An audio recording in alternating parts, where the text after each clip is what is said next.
Quality education without any mixing. मैं आपका अपना डॉक्टर सचिन कपूर एक बार फिर से आपके सामने हूं जी, एक और बेहतरीन सेशन लेकर के, human health and diseases.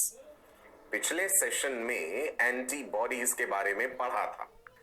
I am sure आपने रिवाइज जरूर करा होगा। बीच बीच में आज मैं क्वेश्चंस भी पूछूंगा आपसे। कौन सी एंटीबॉडी लार्जेस्ट है? चलो शुरुआत करते हैं भाई। लार्जेस्ट एंटीबॉडी जिसे मैक्रोग्लोबुलिन भी कहा जाता है, जिसका मॉलिक्यूलर वेट सबसे ज्यादा है। The largest antibody IgM, yes IgM, right जी, इम्यूनोग्लोबुलिन म्यू। एंटीबॉडी के स्ट्रक्चर में हमने देखा कि ग्लाइकोप्रोटीन्स होती हैं एंटीबॉडी, जिन्हें इम्यूनोग्लोबुलिन्स भी कह देते हैं या gamma globulins. Plasma B lymphocytes जो है वो एंटीबॉडीज बनाते हैं। टेट्रापेप्टाइड है एंटीबॉडी, मतलब 4 पॉलीपेप्टाइड चेन्स हैं। There are 2 heavy chains and there are 2 light chains. Heavy और लाइट चेन्स में डाइसल्फाइड बॉन्ड्स होते हैं, इंट्रा चेन बॉन्ड भी है एंड इंटर चेन बॉन्ड्स भी हैं। लाइट चेन और हैवी चेन दोनों का ही कांस्टेंट रीजन भी होता है और वेरिएबल रीजन भी होता है। Variable region of light as well as heavy chain forms that region where the antigen binds, fragment antigen binding. Clear है ये बातें sir? Depending upon amino acid sequence in the constant region of heavy chain, antibodies को classify किया जाता है। IgG, IgA, IgD, IgE, IgM. Smallest antibody, most abundant antibody जो थी, जो सीरम में सबसे ज्यादा है, आईजीजी। एक सवाल जो और पूछते हैं, प्लेसेंटा क्रॉस करने वाली एंटीबॉडी कौन सी है? Tell me which antibody is capable of crossing placental barrier? It is IgG. So जब ये प्लेसेंटा क्रॉस करके मदर से फीटस तक पहुंचेगी तो बच्चे को ये नेचुरली एक्वायर्ड पैसिव इम्यूनिटी देगी। कौन सी एंटीबॉडी डाइमर है, सेकंड मोस्ट अबंडेंट है, सिक्रीटरी एंटीबॉडी कहलाती है, फीसेस में भी होती है, इसलिए कॉप्रो एंटीबॉडी भी कहते हैं। Yes, you got it right, it is IgA, immunoglobulin alpha, the second most abundant antibody. It provides immunity against inhaled and ingested pathogens. Mucus membrane के ऊपर प्रेजेंट होती है, कोलोस्ट्रम में है, सीबम में है, सलाइवा में, स्वेट में, टीयर्स में, जितनी भी बॉडी सिक्रीशंस हैं उनमें आईजीए एंटीबॉडी पाई जाती है, राइट?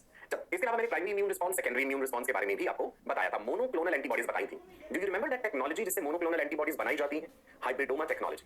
माइलस्टीन एंड कोहलर ने दी थी ये हाइब्रिडोमा टेक्नोलॉजी। मैजिक बुलेट्स भी कहते हैं मोनोक्लोनल एंटीबॉडीज को। रिवाइज भी हो गया साथ साथ, क्वेश्चन भी पूछ लिया आपसे थोड़े बहुत। एंड आई एम श्योर आप daily practice papers, DPTs regularly practice कर रहे हैं। प्लीज रिमेंबर, जितना भी आप पढ़ते हैं उसे रिवाइज करना और उससे रिलेटेड क्वेश्चंस प्रैक्टिस करना। जब वो क्वेश्चंस आपसे नहीं सॉल्व हो रहे तो मेंटर्स के साथ उन्हें डिस्कस करना, ये बड़ा जरूरी है। ये ओवरऑल एक प्रोसेस है जो आपको और रिफाइन करती है, ठीक है? चलिए, पॉजिटिव सोच, एक पॉजिटिव एनर्जी, एक ज़ील के साथ आज के इस सेशन का आगाज करते हैं और ये उम्मीद करते हैं कि आज भी हम बहुत सारी चीजें सीखेंगे इस सेशन में। ओके जी, टाइप्स ऑफ अडैप्टिव इम्यूनिटी। पिछले सेशन में आपको इनेट इम्यूनिटी, एडेप्टिव इम्यूनिटी बताया ना। इनेट इम्यूनिटी जन्म से ही जो प्रेजेंट है बच्चे में, भाई फर्स्ट लाइन ऑफ डिफेंस है skin, mucus membrane, physiological barriers, and then second line of defence जिसमें डब्ल्यूबीसीज, मैक्रोफेजेस, इंटरफेरॉन्स। इंटरफेरॉन्स किसके खिलाफ बनते हैं? मेनली वायरसेस के खिलाफ। Low molecular weight proteins, interferons है ना। तो ये तो था इनेट इम्यूनिटी। अब अडैप्टिव इम्यूनिटी की फर्दर टाइप्स देखिए, ठीक है? हेडिंग दे दीजिए। तो आज का आपका हेडिंग क्या है? इट इज अडैप्टिव इम्यूनिटी और उसके टाइप्स। 2 टाइप्स है, active immunity, passive immunity. Active का मतलब क्या है? एक्टिव का मतलब है जब आपके शरीर ने स्वयं एंटीबॉडीज या products of the immune response खुद बनाए हैं in response to the entry of the antigen या in response to entry of pathogen. कि भाई ये पैथोजन है, सपोज जो मेरे हाथ में है मार्कर, जो है ये पैथोजन है, ये मेरे शरीर में एंटर कर गया। चाहे ये नेचुरली करा है या हमने इसको इनएक्टिव करके, वीक करके, डेड करके खुद डाल दिया अंदर, है ना, वैक्सीनेशन में जैसा करते हैं। सो पैथोजन एंटर करा और मेरी बॉडी ने खुद इम्यूनिटी जनरेट करी, एक्टिवली करी। That is active immunity, right? Passive immunity होता है जब बाहर से बनी बनाई एंटीबॉडीज, ये जो वाई शेप दिखा रहा हूं ये किस लिए? एंटीबॉडीज के लिए। जब बाहर से बनी बनाई एंटीबॉडीज शरीर में प्रवेश कर जाती है। आप कहेंगे अपने आप कैसे कर जाएंगी antibodies? When antibodies enter your body, अपने आप कैसे एंटर कर जाएगी? एक तो नेचुरल तरीका है, नेचुरल पैसिव। अभी थोड़ी देर पहले एग्जांपल बताया कि फीटस को आईजीजी एंटीबॉडी मिल जाती है मदर से, तो नेचुरल पैसिव हुआ ना। मदर के मिल्क कोलोस्ट्रम में आईजीए होती है, वो भी बच्चे तक चली जाती है। सो इसमें एग्जांपल में हम पढ़ेंगे आईजीजी, आईजीए। ये तो हो गया बेटा नेचुरल तरीका, मतलब नेचुरल पैसिव। आर्टिफिशियल पैसिव भी तो हो सकता है कि मैंने लेबोरेटरी में एंटीबॉडीज बना के रखी हैं, जब आपको जरूरत पड़ी इंजेक्शन में वो एंटीबॉडीज भरी और डाल दी शरीर में। रूमेटॉइड आर्थराइटिस के केस में यूज होती है, जैसे मोनोक्लोनल एंटीबॉडीज। ये मान लीजिए किसी को सांप ने काट लिया है, सांप का जहर उसके शरीर में फैल रहा है, तो हमें एंटी वेनम इंजेक्शन देना पड़ेगा, anti venom injection for snake bites. That is an example of artificial passive immunity, ठीक है? तो ये जो पैसिव वाली है ना बेटा, ये 2 तरह की हो सकती है। एक तो हो जाएगी नेचुरल पैसिव, जो मैंने वो आईजीजी और आईजीए वाला एग्जांपल दिया। एक हो जाएगा बेटा आर्टिफिशियल पैसिव, जिसमें मैंने अभी भी एग्जांपल दिया, say for example anti venom injection for snake bite, anti venom injection for snake bite, ठीक है? ये पैसिव के 2 सब टाइप्स हो गए। ऐसे एक्टिव के भी 2 सब टाइप्स है कि पैथोजन अपने आप शरीर में खुद आया था, नेचुरल एंट्री हुई थी पैथोजन की, या आपने पैथोजन को पकड़ के पहले वीक करा या डेड करा, एटेन्युएट करा, तो डाला शरीर में। सो दैट मींस एक्टिव की भी 2 सब टाइप्स हैं, natural active, artificial active. Passive की भी 2 सब टाइप्स हैं, नेचुरल पैसिव, आर्टिफिशियल पैसिव। अब इनको पढ़ते हैं डिटेल में विद एग्जांपल्स, राइट? पहले बात करते हैं एक्टिव इम्यूनिटी की, जब एक्टिवली हमारे शरीर ने एंटीबॉडीज बनाई। सो हमारा हेडिंग है active immunity. Coming to play when host is exposed to antigens. ये एंटीजेंस है, एंटीजेंस होस्ट के शरीर में गए, antigen enters host's body. Antigen की एंट्री नेचुरल हो सकती है या जबरदस्ती करवाई जा सकती है, जैसा कि वैक्सीनेशन। और होस्ट जो है it produces antibodies, host produces antibodies. ध्यान रखना, होस्ट ने खुद बनाई एंटीबॉडीज, मेहनत करके एक्टिवली काम कर रहा है। ये स्लो है बट लॉन्ग लास्टिंग है। भाई एंटीबॉडीज बनने में टाइम तो लगेगा, प्रक्रिया जरूर स्लो है, लंबे समय तक काम करेगी। और अगर आपने बाहर से बनी बनाई एंटीबॉडीज डाली है जैसे आर्टिफिशियल पैसिव के केस में, तो वो फास्ट तो होगा। जब बाहर से बनी बनाई एंटीबॉडीज आ गई क्विकली काम करेगी, फास्ट होगा, ज्यादा लंबे समय तक नहीं रहेगा लेकिन। ठीक है, ये डिफरेंस है। एंटीबॉडीज बनाने वाले सेल्स कौन से हैं शरीर में? Plasma B lymphocytes. ध्यान रखना, एंटीबॉडी फैक्टरीज कौन है? एंटीबॉडी फैक्टरीज हैं प्लाज्मा बी लिम्फोसाइट्स, जिनको कार्टवील सेल्स या प्लाज्मेटोसाइट्स भी कहते हैं। एक्टिव इम्यूनिटी के दो सब types, natural active, artificial active. Natural active होता है जब एक माइक्रो ऑर्गेनिज्म या एक पैथोजन आपके शरीर में स्वयं प्रवेश करा, आपने जैसे हम कहते हैं भैया हमें मलेरिया हो गया है या हमें कोई भी इंफेक्शन हुआ है जो अपने आप हुआ है। So what is natural active immunity? पहला point, immunity produced when active microorganisms, मतलब the pathogens from nature, enter the body, natural infection. Simple language में कह देंगे, immune response generated by your body, immune response में antibodies I, the antibodies produced by your body in response to natural attack by pathogen, right? बिल्कुल simple language में क्या है, लिख दें, in response to natural attack by pathogen, अपने आप attack है पैथोजन, ठीक है, right? Your immune system is stimulated and antibodies are produced. अब प्लाज्मा बी सेल्स ने एंटीबॉडी बनाई, आप जानते हैं साथ के साथ मेमोरी बी सेल्स भी बन जाएंगे। सो मेमोरी सेल्स बन गए, so this is going to be a life long immunity. जैसे बचपन में हमें चिकन पॉक्स हो जाता है, हम चिकन पॉक्स के बारे में पढ़ेंगे आगे, स्मॉल पॉक्स भी बताऊंगा, चिकन पॉक्स भी बताऊंगा, वायरस करते हैं ये बीमारियां। A person recovered from measles या चिकन पॉक्स, मीजल्स अलग है, चिकन पॉक्स अलग है, becomes immune to it for lifetime. एक बार कहते हैं मीजल्स हो जाए, छोटे बच्चों में होता है, राइट, या चिकन पॉक्स हो जाए तो दोबारा नहीं होता है जनरल।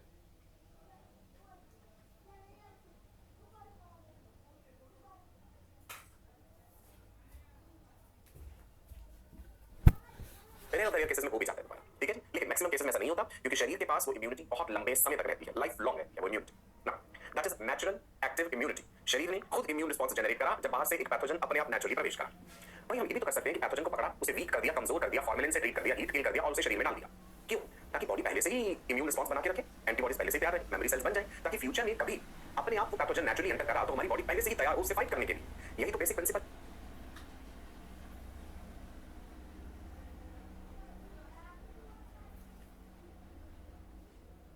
वैक्सीनेशन का, राइट? सो सेकंड टाइप हो गया artificial active immunity. Artificial word इसलिए यूज करा कि पैथोजन ने खुद नेचुरल एंट्री नहीं करी, हमने करवाई, परंतु ये ध्यान रखना है कहीं पैथोजन स्ट्रॉन्ग फॉर्म में ना चला जाए शरीर में, वो तो डिजीज कर देगा, फिर नुकसान पहुंचा देगा। So artificial active immunity is produced when microorganisms inactivated by heat, गर्म करके उन्हें मार डाला हीट से, रेडिएशन से इनएक्टिवेट कर दिया, उसे शरीर में डाला जाता है, right? Heat kill, formalin treated भी हो सकते हैं, ये बात भी लिख लीजिएगा, फॉर्मेलिन ट्रीटेड। बेसिक मकसद है कि पैथोजन कमजोर पड़ जाए, बीमारी ना कर पाए, क्योंकि शरीर में इम्यून रिस्पांस जनरेट करने के लिए तो पैथोजन का एंटीजन चाहिए केवल, है ना? एंटीजन की रिस्पांस में एंटीबॉडी बननी है, right? This artificial preparation of inactive या डेड माइक्रो ऑर्गेनिज्म, एटेन्युएटेड भी कहते हैं, weak form, right? This artificial preparation is what is called vaccine. तो जो वैक्सीन हमें लगती हैं बचपन में, कितनी तरह की वैक्सीन आपने सुनी होगी, याद है आपको नाम? You must have heard of BCG vaccine, bacillus Calmette urine, DPT vaccine, diphtheria, pertussis, tetanus.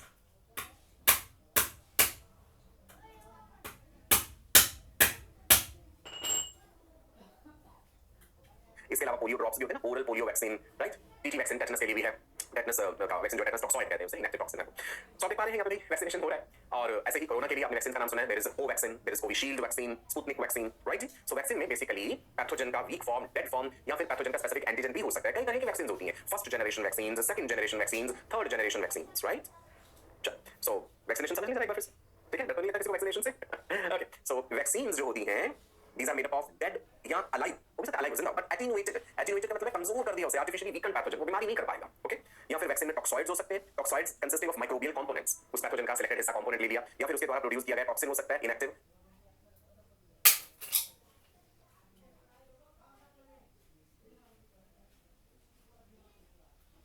secreted by the pathogen। तो वैक्सीन में ये सारी ऑप्शंस चीजें हो सकती हैं। वैक्सीन जब आपको लगा दिया गया है, कई वैक्सीन के केस में आपको पता है एक से ज्यादा डोज भी लगते हैं, बूस्टर डोज भी लगता है, right? Memory cells are formed, hence the immunity persists for a long time. Examples: BCG, Bacillus calmette-urine, this is for tuberculosis. Then OPV, oral polio vaccine, pulse polio अभियान सुना है, oral polio vaccine. Then as I told you, there is a TT also, that is tetanus toxoid. tetanus की बीमारी जब आपको पढ़ाऊंगा ना तभी बताऊंगा tetanus toxoid के बारे में, ठीक है जी? BCG हो गया, DPT, diphtheria, pertussis, tetanus, right? चलिए बढ़िया आगे, ओके। यहाँ पे देखिए भी हमने सिर्फ एंटीजन लिया, एंटीजन ओनली। ऐसा टोल यू कि वैक्सीन कई तरह की पैथोजन लेके वीक करके डेड करके वो डाल दिया, थोड़ी और बेटर वैक्सीन बनानी हो, प्यूरिफाइड फॉर्म में बनानी हो, तो सिर्फ जो पैथोजन है आपका, हम पढ़ चुके हैं ऑलरेडी कि पैथोजन के सरफेस पे कुछ सिलेक्टेड एरियाज होते हैं जिनमें एंटीजेनिक प्रॉपर्टीज हैं, that is called antigenic component. इस एंटीजेनिक कंपोनेंट का सिलेक्टेड हिस्सा होता है जो बाइंड करता है किससे? पैराटोप ऑफ एंटीबॉडी से। इसे एपिटोप कहते हैं या एंटीजेनिक डिटर्मिनेंट कहते हैं, राइट? ये पूरी चीज क्या हो गई भाई? ये हो गया जी पैथोजन। अब हम अपनी वैक्सीन जब बनाना चाहते हैं सो पैथोजन पूरे का पूरा ना लीजिए, उसका सिलेक्टेड एंटीजन ले लीजिए और उसका एंटीजन जो है जिसमें एंटीजेनिक प्रॉपर्टीज है वो भी तो उसके डीएनए के द्वारा कोड किया जाता होगा। Proteins ultimately DNA transcription translation के जरिए बनते हैं, है ना। तो रिकॉम्बिनेंट डीएनए टेक्नोलॉजी से भी तो फिर हम एंटीजन बना सकते हैं हाईली प्यूरिफाइड फॉर्म में, समझे आपकी बात? ठीक है जी, ओके। सी एंटीजन पहुंचा जब हमारे ब्लड, हमने इंजेक्ट करा एंटीजन, मैक्रोफाजेस तैयार हैं जी। मैक्रोफाज याद है आपको किससे बनते हैं? Macrophage means large phagocytic cells, macro means बड़ा, दे कम फ्रॉम मोनोसाइट्स। पिछले सेशन में हमने पढ़ा था कि एंटीजन को प्रस्तुत करना पड़ता है, प्रेजेंट करना पड़ता है। APCs antigen presenting cells, macrophages dendritic cells ये एंटीजन प्रेजेंटेशन का काम करते हैं। सो मैक्रोफाज ने कहा एंटीजन को कि भाई मैं अब तुम्हें प्रोसेस करूंगा। मैक्रोफाज में एमएचसी प्रोटीन बताया था, मेजर हिस्टोकंपैटिबिलिटी कॉम्प्लेक्स, एंटीजन के साथ जुड़ के वो फ्लैग ऑफ एंटीजन बन जाता है। आप देख पा रहे हैं यहाँ पे ये फ्लैग ऑफ एंटीजन जो बन गया है मैक्रोफाज, अब क्या कहलाएगा? अब ये मैक्रोफाज कहलाएगा एपीसी, मतलब एंटीजन प्रेजेंटिंग सेल। ब्लड से ही कहां जाएगा? ब्लड वेसल्स में टहलता टहलता ये लिम्फ नोड में पहुंच जाएगा, near by lymph node.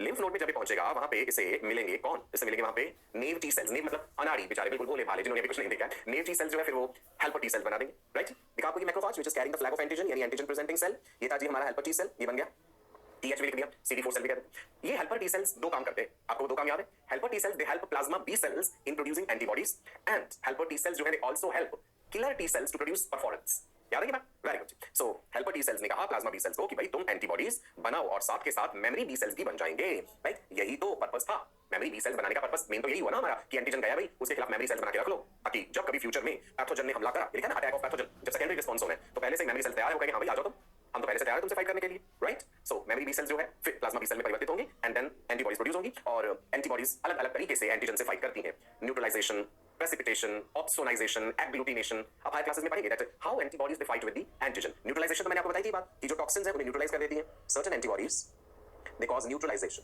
Of the toxins, neutralization of toxins, right. Certain antibodies they cause opsonization। Opsonization का मतलब होता है that the antibodies they form a coating around the pathogen, pathogen के चारों तरफ कोट हो जाती है and they make the pathogen more susceptible to phagocytosis, कि अब उस पैथोजन को फैगोसाइट्स आसानी से मजे से खा जाएं, दैट इज ऑप्सोनाइजेशन। प्रेसिपिटेट कर सकती है, another way is precipitation, insoluble precipitates बना देती हैं वो पैथोजन के। अनदर इज एग्लूटिनेशन, पैथोजन को एग्लूटिनेट कर देंगे। So these are different ways by which antibodies fight with antigen, right. ठीक है जी, वंडरफुल। सो यहाँ पे आप देख पा रहे हैं कि हमारे प्लाज्मा बी सेल्स एंटीबॉडीज बना रहे हैं। प्लाज्मा बी सेल्स को एंटीबॉडी फैक्ट्रीज भी कहा जाता है। एंटीबॉडी टेट्रापेप्टाइड है, आपके सामने स्ट्रक्चर है, दो हैवी चेन्स हैं, दो लाइट चेन्स हैं, डाइसल्फाइड बॉन्ड्स हैं उनमें, ओके। प्लाज्मा बी सेल्स ने एंटीबॉडीज को रिलीज करा और ह्यूमरल इम्यूनिटी कहलाती है, फ्लो कर रही है antibody. So this is what is humoral immunity और एंटीबॉडी मेडिएटेड इम्यून सिस्टम भी कहते हैं हम। चलो एक बार देखते हैं फिर से। वैक्सीनेशन जब हुआ, जब हमने आपको वैक्सीन लगा दी, वैक्सीनेशन में क्या था? Inactive form of the pathogen, week form of the pathogen, dead form of the pathogen, heat killed form of the pathogen या फिर इनएक्टिव टॉक्सिन, तो आपके शरीर ने प्राइमरी इम्यून रिस्पांस जनरेट करा। सो थोड़ा टाइम लगा इसमें, लेकिन इम्यून रिस्पांस जनरेट हुआ, मेमोरी सेल्स बन गए, मेमोरी बी सेल्स भी, मेमोरी टी सेल्स भी, राइट। सो वैक्सीनेशन के बाद level of antibodies in the blood हमने आपको दिखाया है ग्राफिकली, समय बीतता गया। अब उसके बाद क्या होना? अच्छा, वैक्सीनेशन की बात आपको बताऊं, कुछ लोगों में वैक्सीन लगने के बाद हल्के फुल्के सिम्पटम्स आ सकते हैं, शरीर का एक नेचुरल रिस्पांस है, हल्का फीवर हो सकता है, बुखार हो सकता है, थोड़ा बहुत कहीं ना कहीं रैश हो सकता है, बॉडी में मसल पेन हो सकता है, दैट इज नेचुरल, हल्का फुल्का होता है, 2-3 दिन तक रहेगा फिर ठीक हो जाता है ना। अब आप देखिए वैक्सीनेशन मान लीजिए आपका हुआ एक पर्टिकुलर टाइम पे और कुछ महीने बाद पैथोजन से आपका आमना सामना हो गया, नेचुरली पैथोजन अटैक करने आ रहा है। अब आपको कोई बात नहीं, डरने की बात नहीं, हमारे पास तो memory B cells, memory T cells पहले से मौजूद है, तो अब आपका इम्यून रिस्पांस और स्ट्रांग होगा, पैथोजन को आप मौका ही नहीं देंगे कि आपको नुकसान पहुंचा पाए। आपकी आर्मी पहले से तैयार है। कौन सी army? You are ready with memory B cells and memory T cells. T cells अपना काम करेंगे, बी सेल्स अपना काम करेंगे, ठीक है जी। That is secondary immune response. थोड़ी देर पहले हम जिक्र कर रहे थे टाइप्स ऑफ वैक्सीन का, first generation vaccine, second generation vaccine, third generation vaccine, antigen only vaccine या रिकॉम्बिनेंट डीएनए वैक्सीन जिन्हें कहते हैं। हेपेटाइटिस बी इसकी एग्जांपल है। हेपेटाइटिस वर्ड मतलब समझते हैं? Hepatic word is related to liver, तो हेपेटाइटिस में लिवर का इन्फ्लेमेशन हो जाता है। हेपेटाइटिस कई तरह का है, alcohol induced hepatitis, drug induced hepatitis, viral hepatitis, hepatitis A, hepatitis B, hepatitis C, कई तरह के हैं हेपेटाइटिस, ये हम पढ़ेंगे आगे जब हम डिजीजेस कॉज्ड बाय वायरसेस पढ़ेंगे ना। सो हेपेटाइटिस बी जो है ना, लिवर की बड़ी ही भयानक बीमारी है। It is caused by, positive agent है हेपेटाइटिस बी वायरस, शॉर्ट में HBV कहते हैं, ठीक है ना, हेपेटाइटिस बी वायरस। सो हम जानते हैं कि हेपेटाइटिस हो जाने से बहुत ज्यादा नुकसान होता है लिवर का, तो क्यों ना हर इंसान को वैक्सीनेट कर दिया जाए। हेपेटाइटिस बी बड़ी तेजी से फैलता है, HIV से भी कई गुना ज्यादा तेजी से फैलता है, ठीक है जी। सो हम क्या करेंगे, इस हेपेटाइटिस बी वायरस के डीएनए में से, इसके जेनेटिक मटेरियल में से एंटीजन कोडिंग जीन हमने अलग कर लिया। बायोटेक्नोलॉजी में प्रोसीजर्स हमने पढ़े, कैसे जीन काट लेना है हमने, और हमने उसको रिकॉम्बिनेंट डीएनए बना लिया। रिकॉम्बिनेंट डीएनए को हमने फिर अपने एक होस्ट सेल में डाला, रिकॉम्बिनेंट यीस्ट सेल बना, और वहां से हमारे पास HB एंटीजन प्राप्त हो रहा है, जिससे कि हम वैक्सीन बना लेते हैं। क्लियर? सो ब्रीफली आपको प्रोसीजर दिखाया गया है कि बायोटेक्नोलॉजी के जरिए भी वैक्सीन्स बनाई जाती हैं। ये हमने बायोटेक्नोलॉजी के यूजेस में भी पढ़ा था। वैक्सीनेशन आप समझ गए। Now what is immunization? Vaccination का इतिहास आपको पता है? स्मॉल पॉक्स के बारे में एडवर्ड जेनर ने सबसे पहले वैक्सीन का एक बेसिक आइडिया डेवलप करा था, that initial exposure to a weak form of pathogen protects your body against a strong form of pathogen, right. जब मैं आपको स्मॉल पॉक्स, चिकन पॉक्स से पढ़ाऊंगा तो फिर से ये बात बताऊंगा एडवर्ड जेनर वाली, राइट। चलो, इम्यूनाइजेशन क्या है? Process by which N individuals immune system becomes equipped with antibodies against a pathogen. Vaccination तो होगी शरीर में पैथोजन या इनएक्टिव टॉक्सिन पहुंचाने की प्रक्रिया। अब उसके रिस्पॉन्स में आपका शरीर कैसे इक्विप हो जाएगा, कैसे वो सारा इम्यून रिस्पॉन्स जनरेट कर लेगा, that is immunization. So process by which individual's immune system becomes equipped with antibodies against a pathogen, that is called immunization, right. चलिए हम बात कर रहे थे जी अडैप्टिव इम्यूनिटी की। हमने सेशन की शुरुआत यहीं से तो करी। अडैप्टिव इम्यूनिटी दो तरह की है, एक्टिव इम्यूनिटी जो कि natural active and artificial active दो तरह की है। आर्टिफिशियल एक्टिव अंतर्गत ही हमने वैक्सीनेशन और इम्यूनाइजेशन पढ़ा। अब हम आते हैं पैसिव इम्यूनिटी। मैंने पहले भी बताया, जब बाहर से बनी बनाई एंटीबॉडीज या तो नेचुरल तरीके से आपके शरीर में प्रवेश कर जाएं, जैसे मदर से फीटस में, मदर के मिल्क से न्यूबॉर्न बेबी, आईजीए एंटीबॉडी, तो हो जाएगा नेचुरल पैसिव। या फिर हम एंटीबॉडीज बनी बनाई शरीर में डाल दें जरूरत पड़ने में, दैट इज आर्टिफिशियल पैसिव। ठीक है जी। सो पैसिव इम्यूनिटी क्या है? रेडीमेड एंटीबॉडीज लेबोरेटरी में जो बना रखी है, ये मदर के शरीर में नेचुरली बनी है, वो तो नेचुरल और आर्टिफिशियल के अनुसार अलग हो जाएगी परिभाषा। Readymade antibodies administered to protect against foreign antigens, and as I told you, ये तेज होगी, फास्ट होगी, डज नॉट लास्ट लॉन्ग। जो एक्टिव है, जो शरीर में खुद बनाई है, उसमें समय तो लगेगा, स्लो होगा, बट वो लॉन्ग लास्टिंग होगी। ये वाली जो पैसिव इम्यूनिटी है, ये फास्ट होगी, but it doesn't last long, right. Passive immunity के दो सब types, natural passive, artificial passive. So let's see what is natural passive immunity. Newborn infants do not have a well-developed immune system. We understand, बच्चा जब पैदा हुआ है, उसका immune system, उसकी रोग से लड़ने की शक्ति अभी इतनी डेवलप नहीं है। धीरे धीरे जब बच्चा बड़ा होगा, तब उसमें ये शक्ति डेवलप होगी। तो फिर नेचर ने उस न्यूबॉर्न बेबी को भी तो कोई मैकेनिज्म दिया होगा ना, कि पैथोजन से अपने आप को बचा सके। हमने पढ़ा था कि first line of defence and second line of defence तो है, उसके अलावा क्या होता है बता, कि बेबी जो है, baby is protected by maternal antibodies. Mother की एंटीबॉडीज बच्चे के शरीर में पहुंचती है। Maternal antibodies they reach the child in following ways. दो तरीके हैं जिससे बच्चे तक पहुंच सकती है। नंबर 1, बिफोर डिलीवरी यानी प्रेगनेंसी के टाइम पे IgG antibody, this is important, this can be framed as a question in NEET. कौन सी एंटीबॉडी प्लेसेंटा क्रॉस कर लेती है प्रेगनेंसी के टाइम पे? IgG स्मॉलेस्ट है, मिनिमम मॉलिक्यूलर वेट है इसका, मॉलिक्यूलर वेट कम होने की वजह से प्लेसेंटा क्रॉस कर लेती है। ठीक है जी। So maternal IgG antibodies they are going to cross the placenta and enter child's circulation. Umbilical cord के थ्रू होती हुई ब्लड सर्कुलेशन में आ जाएगी बच्चे, राइट। अब एक तरीका ये हो गया IgG, दूसरा तरीका है बच्चे के जन्म के बाद जो IgA एंटीबॉडीज है, second most abundant dimer antibody, immunoglobulin alpha, colostrum या मदर के मिल्क के through, the baby is going to feed on the breast milk, colostrum, तो तब ये IgA एंटीबॉडी बच्चे तक पहुंचेगी। ठीक है जी। तो ये दोनों तरीके क्या हो जाते हैं, नेचुरल है और ये पैसिव इम्यूनिटी दे रहे हैं। कौन कौन से? तो हम बोल्ड करके लिख लेते हैं, IgG जन्म से पहले प्लेसेंटा क्रॉस करके आ गई, और IgA बच्चे के जन्म के बाद बच्चे की इंटेस्टाइन में गई, वहां पे एब्जॉर्ब हो जाती है। प्रॉपर मैकेनिज्म होता है कि ये डाइजेस्ट ना हो जाए बच्चे के डाइजेस्टिव जूसेस से, ये प्रॉपर्ली एब्जॉर्ब होकर सर्कुलेशन में चली जाए। ठीक है जी। Natural passive immunity. अब इस केस में कोई मेमोरी सेल्स तो नहीं बने, बाहर से बनी बनाई एंटीबॉडीज आ गई हैं, सो मेमोरी सेल्स नहीं बने, तो ये शॉर्ट लिव इम्यूनिटी ही है। अब आप यहाँ पे डायग्राम, इस फोटो में, इस चित्र में भी देख लीजिए, IgG एंटीबॉडी थ्रू प्लेसेंटा, ठीक है, और यहाँ पे IgA antibody through colostrum, mother's milk. Clear है जी? ओके। अब बात करते हैं आर्टिफिशियल इम्यूनिटी की, जो कि पैसिव हो। Artificial passive immunity.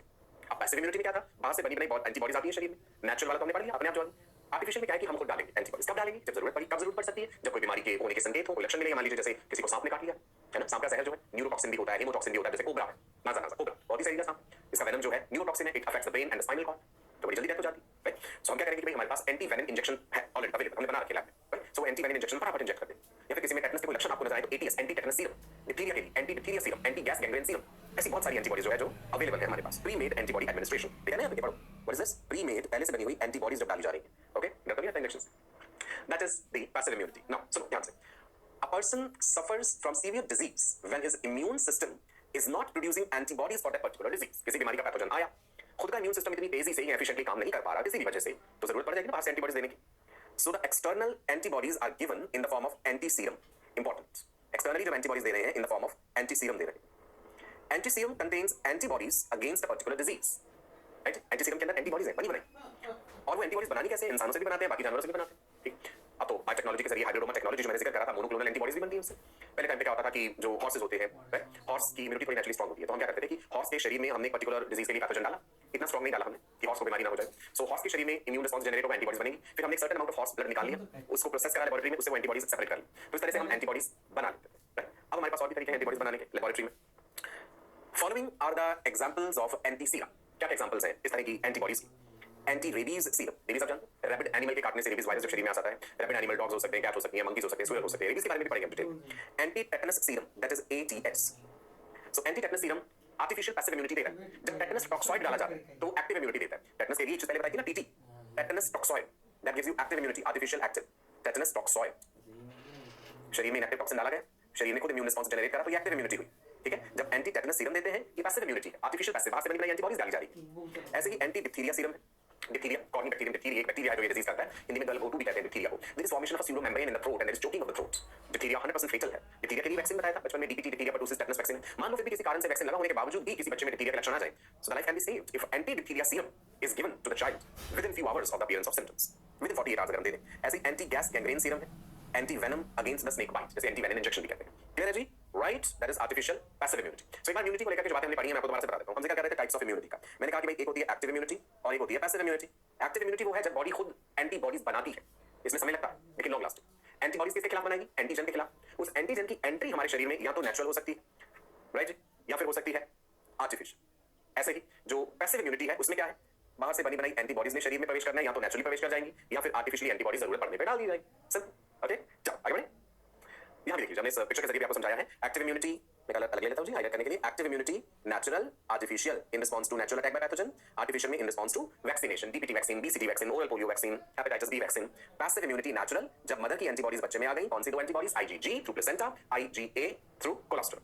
आर्टिफिशियल में as I told you monoclonal antibodies. Monoclonal antibodies को शॉर्ट में मैब्स भी कहते हैं, और एक नाम क्या था जी इनका? Magic bullets. Milstein and Kohler hybridoma technology, magic bullets. Right, clear है? इम्यूनिटी के टाइप्स क्लियर हो गए। Innate immunity, adaptive immunity. Adaptive immunity के फर्दर टाइप्स जो भी हमने डिस्कस करे, active, passive, natural active, artificial active, natural passive, artificial passive. Vaccine को लेकर के बहुत सारी गलतफहमियां भी हैं लोगों के मन में, कुछ मिथ्स हैं, तो देखते हैं क्या सही है क्या गलत है। एक कॉमन धारणा जो है जनमानस में, that is vaccine contain dangerous toxins, बड़े ही खतरनाक टॉक्सिन्स होते हैं वैक्सीन्स में।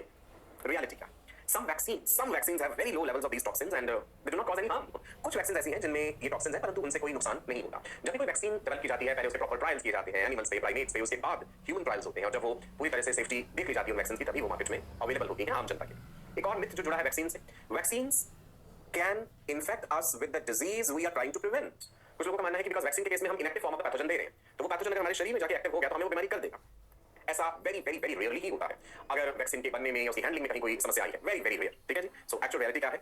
Symptoms appear after vaccination. हाँ, वैक्सीन लगाने के बाद कुछ लक्षण जरूर आते हैं, जैसे आपने कोविशील्ड वैक्सीन या कोवैक्सीन जो कोरोना के लिए है उससे रिलेटेड सुना होगा कि कुछ लोगों को फीवर आता है, थोड़े दिनों तक हेडेक भी रह सकता है, मसल पेन रह सकता है, राइट, वो टेम्परेरी सिम्टम्स हैं, वो ठीक हो जाएंगे, right. Symptoms appear after vaccination as our immune system is responding to that. ऐसा नहीं कि डिजीज के कारण है, वो हमारे इम्यून सिस्टम का एक नेचुरल रिस्पांस है। फीवर हो जाना, फीवर इज व्हाट? जब शरीर का तापमान बढ़ जाता है, पायरेक्सिया भी बोल देते हैं ना, फीवर हो जाना। फीवर हो जाने से क्या होगा? ये शरीर का एक इम्यून रिस्पांस है। Fever is a good sign that your immunity is working well. लेकिन बहुत ज्यादा तापमान बढ़ना वो नुकसानदायक होता है, because your neurons are very sensitive to high temperature. Okay, तभी हम एंटीपायरेटिक दवाइयां लेते हैं। एक मिथ है कि that vaccine they cause allergic reactions. Vaccine ले लेने से एलर्जी हो जाएगी, भाई एलर्जिक रिएक्शंस हो जाएंगे। देखते हैं, सिम्पटम्स आते हैं लेकिन वो ज्यादा लंबे समय तक नहीं रहेंगे, ठीक है जी। माइल्ड बॉडी का एक तरह से रिस्पांस है। ये तो आप जानते हैं कि हमारी बॉडी बाहर का बैक्टीरिया भी टॉलरेट नहीं करती, तो फिर वैक्सीन भी क्यों टॉलरेट करें? सो कहीं ना कहीं कुछ रिस्पांस बॉडी उसके खिलाफ शो करती है। So all in all vaccine जरूरी है। बचपन में जितनी भी वैक्सीन आपको लगी हैं उन वैक्सीन ने आपको बचा करके रखा हुआ है बहुत सारी बीमारियों से, ठीक है। एलर्जी का जिक्र हुआ, आप ये भी तो समझते हैं कि एलर्जिक रिस्पांस से क्या मतलब है। आपने सुना होगा कि this particular person is allergic to dust, this particular person is allergic to pollen grains. क्या आपको जानते हैं, देयर आर सम पीपल, क्या आप बात जानते हैं, there are some people who are allergic to water also, people who are allergic to gluten. Gluten is a protein present in wheat allergy भी होती है। So allergy is basically exaggerated, बढ़ा चढ़ा के जो रिस्पांस आपकी बॉडी करती है, exaggerated response of the immune system to certain antigens which are present in the environment, exaggerated response to certain antigens। और किसी भी चीज से एलर्जी हो सकती है। मान लो पहले आपको उस चीज से कभी एलर्जी नहीं थी, फ्यूचर में जाके हो सकती है। आप कहेंगे कि बचपन में तो मुझे पॉलन ग्रेन से कुछ नहीं होता था, अब जब मेरी एज 18 प्लस हो गई, अब मुझे पॉलन ग्रेन से प्रॉब्लम हो गई है। सो ऐसा कोई जरूरी नहीं है कि एलर्जी जैसी चीज बचपन से ही हो, बाद में भी डेवलप हो सकती है। सो जो सब्सटेंसेस एलर्जिक रिस्पांस जनरेट करते हैं, substances which trigger such exaggerated responses are called allergens। Spelling ध्यान दीजिएगा, allergens।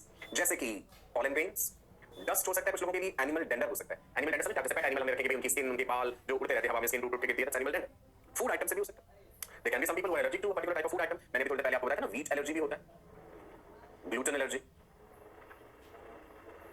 राइट। माइट्स एलर्जी कुछ दवाइयों से हो सकती है। Some people can be allergic to certain medicine, जैसे पेनिसिलिन है, एंटीबायोटिक सबको सूट नहीं करता। पेनिसिलिन का बड़ा डेंजरस रिस्पांस हो सकता है, राइट। टेनिडाजोल ग्रुप ऑफ मेडिसिन है, टेनिडाजोल से कुछ लोग एलर्जिक हो सकते हैं। ओके, नाउ एलर्जी में बेसिकली हुआ क्या, बॉडी का मैकेनिज्म क्या? एक तो हिस्टामिन याद रखें, हिस्टामिन केमिकल सब्सटेंस है ना, हिस्टिडीन अमीनो एसिड की डीकार्बोक्सिलेशन से हिस्टामिन बनता है। हिस्टामिन रिलीज होगा एलर्जिक रिएक्शंस में, वैसोडाइलेशन होगा, ब्लड वेसल्स डायलेट करेंगे। तो होता क्या है कि जो सपोज हम ले लेते हैं कि रेस्पिरेटरी ट्रैक्ट से रिलेटेड हम कोई बात ले रहे हैं, आपके नाक में कोई एलर्जिक सब्सटेंस गया, नाल लिखा है, that is nasopharynx associated lymphoid tissue. हमने माल्ट पढ़ा था पिछले सेशंस में, MALT, mucosa associated lymphoid tissue. उसी में हमने ब्रोंकस एसोसिएटेड लिम्फोइड टिश्यू या नेजल एसोसिएटेड लिम्फोइड टिश्यू पढ़ा था। So nasal associated lymphoid tissue में हम आपको बता रहे हैं कि एंटीजन प्रेजेंटिंग सेल्स आएंगे, मैक्रोफेजेस, और एलर्जन जो है वो कहेंगे भैया हमने तुझे पकड़ लिया। एलर्जन को पकड़ के एंटीजन प्रेजेंटिंग सेल्स जो है वो ले जाएंगे, और फिर क्या करेंगे, लिम्फ नोड में ले जाकर वो भी देखते हैं।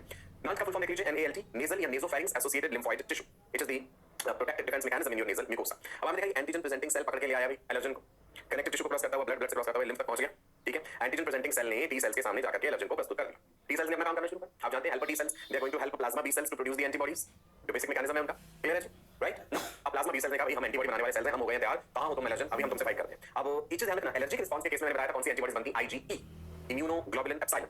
एलर्जिक रिएक्शंस में जो एंटीबॉडीज बनती हैं, दे आर IgE। तो आप देख रहे हैं ये एंटीबॉडीज तैयार हैं, ये कह रही हैं उस एलर्जन से बस तुम चिंता नहीं करो, हम आ गए, अभी तुमसे लड़ाई करती है, तुम्हारा खात्मा करते हैं ना। IgE एंटीबॉडीज क्या करती है, मास्ट सेल्स होते हैं कनेक्टिव टिश्यू में भी, ये word of mast cells, mast cells का डीग्रेनुलेशन कर देते हैं। मास्ट सेल से ये antibodies IgE antibodies mast cells से लार्ज अमाउंट में एक केमिकल सब्सटेंस रिलीज करवा देती हैं, that is histamine, that's a vasodilator. Mast cell serotonin भी रिलीज करते हैं। You can see histamine is being released here.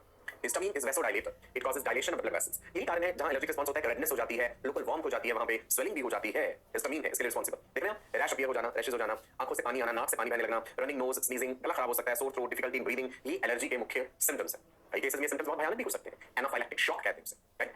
मधुमक्खी के डंक से, मान लीजिए मधुमक्खी किसी को काटी तो उससे किसी की मृत्यु तो नहीं होनी चाहिए, डेथ तो नहीं होनी चाहिए, लेकिन कुछ लोगों के लिए क्या हो जाता है, वो हैप्टन की तरह काम करता है, इनकम्प्लीट एंटीजन उनके शरीर में प्रेजेंट किसी प्रोटीन के साथ जुड़ के एक कंप्लीट एंटीजन बना देता है और एनाफाइलैक्टिक शॉक कहते हैं उसे, which is very dangerous, immediate death हो सकती है उससे। ये एलर्जिक रिएक्शंस इतनी स्ट्रांग हो सकती हैं कि इंसान की मृत्यु भी हो सकती है। ठीक है जी, right? So I hope you enjoyed the session. Allergic reaction के बारे में चीजें समझ आई आपको। इससे पहले हमने टाइप्स ऑफ इम्यूनिटी पढ़ा, अलग अलग तरह की इम्यूनिटी, एक्टिव इम्यूनिटी क्या है, पैसिव इम्यूनिटी क्या है, natural, artificial. I hope the concept is clear to you. Notes आपने साथ साथ बनाए हैं, रिवाइज जरूर करना, revision is the key to success. कभी भी आलस नहीं करना चीजों को रिवाइज करने में, क्वेश्चंस प्रैक्टिस करने में, दिस इज वेरी इंपॉर्टेंट। इसी से कॉन्फिडेंस डेवलप होता है, मन में सवाल उठेंगे, उन सवालों को डिस्कस कीजिए, तभी आप आगे बढ़ सकते हैं, राइट? आने वाले सेशंस में आपको डायग्नोसिस ऑफ एलर्जी के बारे में बताऊंगा और बात